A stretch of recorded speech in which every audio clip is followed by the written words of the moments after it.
Hello friends, मैं महेंद्र प्रताप सिंह आप सबका स्वागत करता हूं आपके अपने चैनल इंग्लिश की बात में, जहां होगी केवल इंग्लिश की बात। आज अपना जो टॉपिक है उसका नाम है लॉस्ट स्प्रिंग। एक अच्छी और बहुत ही सुथरी कहानी है। लॉस्ट स्प्रिंग, लॉस्ट मीन्स खोना, स्प्रिंग मीन्स बसंत, बसंत खो देना। अच्छा, बसंत की बातचीत करें तो बसंत होता है जहां जब पेड़ों में पतझड़ आने के बाद में, ऑटम के बाद में जो एक सीजन आता है उसको स्प्रिंग बोलते हैं, जिसमें नई नई कोम्पलें पेड़ों पर आती है। अगर पेड़ों की बात करें तो नई कोम्पल, अगर इसको ह्यूमन बीइंग पे ले तो स्प्रिंग का मतलब होगा चाइल्डहुड। अगर दूसरे शब्दों में बातचीत करें तो लॉस्ट चाइल्डहुड इसका नाम हो सकता है। इट मीन्स इस जो अपनी कहानी, इसमें दो कहानियां जाती हैं, दोनों ही कहानियों में कुछ बच्चे अपने बचपन को खोते हुए नजर आएंगे। क्या है ये कहानी और कैसे बच्चे अपने इस बचपन को खोते हैं, उस पर हम थोड़ा सा डिस्कस करेंगे। पहली कहानी है जिसका टाइटल है, कई बार ये भी क्वेश्चन पूछा गया है, what is the title of the first story. तो पहली कहानी का जो टाइटल है उसका नाम है, उस टाइटल को मैं बता देना चाहता हूँ जिससे आप लोग उसको लर्न कर पाएंगे।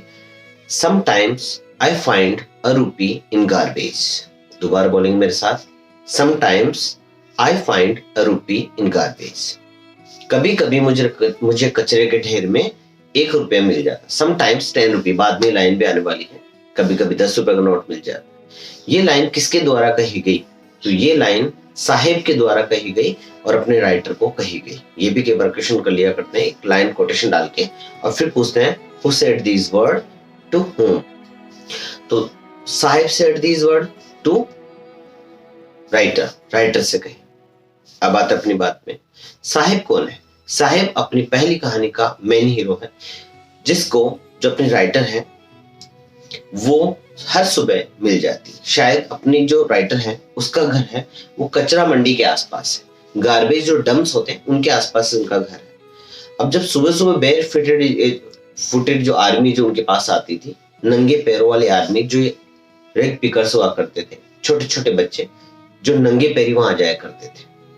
अब जो अपने राइटर थी वो जब पहली बार उनसे मिली इन बच्चों से, तो उन्होंने कहा कि तुम लोग ये स्कूल क्यों नहीं जाते? तो उन्होंने कहा कोई स्कूल बनाता नहीं। तो जो राइटर ने कहा कि अगर मैं बना दूं तो साहिब ने कहा मैं आ जाऊंगा। अब साहिब ने हर बार उससे पूछना चालू कर दिया कब बना रहे आप सब ये स्कूल। तो उन्होंने कहा कि स्कूल 1-2 दिन बनने का काम नहीं होता। बाद में अपने राइटर ने यह भी रियलाइज किया कि कितना होलो मैंने ये जो था एक प्रॉमिस इस बच्चे से कर दिया। लेकिन बाद में रियलाइज किया कि उसके पूरे जीवन में पर डे हजारों ऐसे जो हैं खोखले वायदे उससे किए जाते थे। कुछ समय बाद में जब अपने राइटर ने उससे पूछा कि तुम ये काम क्यों करते हो, तो उसने कहा कि समटाइम्स आई फाइंड अ रूपी in garbage, sometimes 10 rupee note also. कभी कभी मुझे 1 रुपया इस गार्बेज डंप से मिल जाता है, कभी कभी तो 10 रुपए का नोट भी मिल जाता है। इस गार्बेज का जो सेंस था, जब उससे पूछा, अपने राइटर ने उससे उसका नाम पूछा, तो उसने कहा साहिब आलम। साहिब आलम जब उसने ये बताया तो एक्चुअली किस चीज को इसका नाम रिप्रेजेंट करता था उस बच्चे को नहीं पता था। एक्चुअली इसका मीन्स था the Lord of the universe, पूरे ब्रह्मांड का मालिक। लेकिन इस बच्चे को नहीं पता था, ये अपना रेग पिकिंग का काम किया करता था। एक्चुअली वेरी इंपॉर्टेंट क्वेश्चंस अब आगे आने वाली जो लाइन्स उनमें है। Actually, Sahib came from Dhaka, the capital of Bangladesh. आप ब्रैकेट में ये भी लिखेंगे, Sahib and his family came from. Actually, sahibs family, Sahib तो था ही नहीं ना उस समय, क्योंकि अभी मैं जो डेट बताने वाला हूँ उस समय पे साहिब नहीं था। तो sahibs family came from Dhaka, bracket में आप लिखेंगे the capital of बांग्लादेश। और इनकी फैमिली कब आई? When did sahibs family come from Dhaka और बांग्लादेश? तो आप लिखेंगे His family came in, you can say, around 1971, 1971 के आसपास वहां से आई थी। अच्छा, क्वेश्चन ये भी बनेगा, why did his family come from Bangladesh? Bangladesh उसकी फैमिली क्यों आई? Because of storms. Listen to me carefully. Because of storms, तूफान की वजह से, and you can say flood that swept away their homes and their crops. उनकी जो क्रॉप्स हुआ करती थी उसको, और जो उनके होम्स हुआ करते थे उसको जो क्या हो जाया करती थी, ये बाढ़ वगैरह बहा ले जाया करती थी।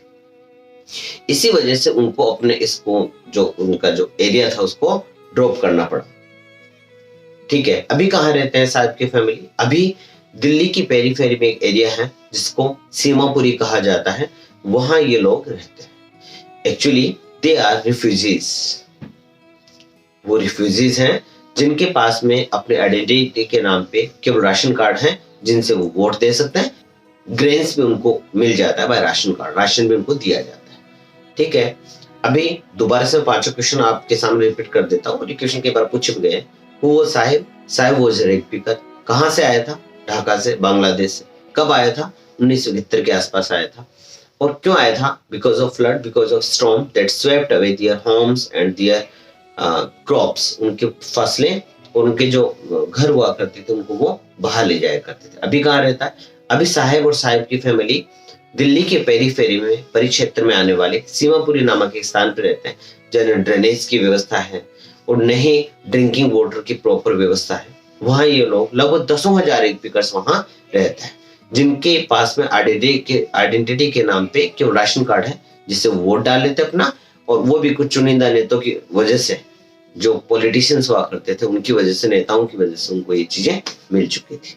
ठीक है, जब एक बार उन्होंने देखा अपने राइटर ने कि वो नंगे पैर थे, तो उन्होंने पूछा कि तुम नंगे पैर क्यों रहते हो? तो एक के पास में तो थे ही नहीं जूते, और एक के पास में, जिसके पास में थे वो बिना मेज के थे, बेमेल जूते उसने पहने हुए थे। और उसने जो पहने हुए थे उसमें एक छोटा सा छेद भी था। लगता था किसी एक अमीर बाप के बच्चे ने इसको फेंका दिया होगा ये मानते हुए कि अब उसके काम का नहीं था, और ये इसने पहना हुआ था। दूसरे वाले ने कहा कि इसके जो जूते हैं इसके मम्मा ने ताक पे रखे हुए, जबकि ऐसा कुछ नहीं था। और फिर जब लास्ट में पूछा गया तो उन्होंने कहा कि it is a tradition to be barefooted. Very important question कि राइटर के हिसाब से वो नंगे पैर क्यों थे? अकॉर्डिंग टू चिल्ड्रन क्या था? According to children it was a tradition to be barefooted. नंगे पैर रहना उनके पास में क्या हुआ करती थी? ट्रेडिशन हुआ करती थी। But according to writer it was a perpetual state of poverty. ये गरीबी की न मिटने वाली सिचुएशन उनके सामने हुआ करती थी।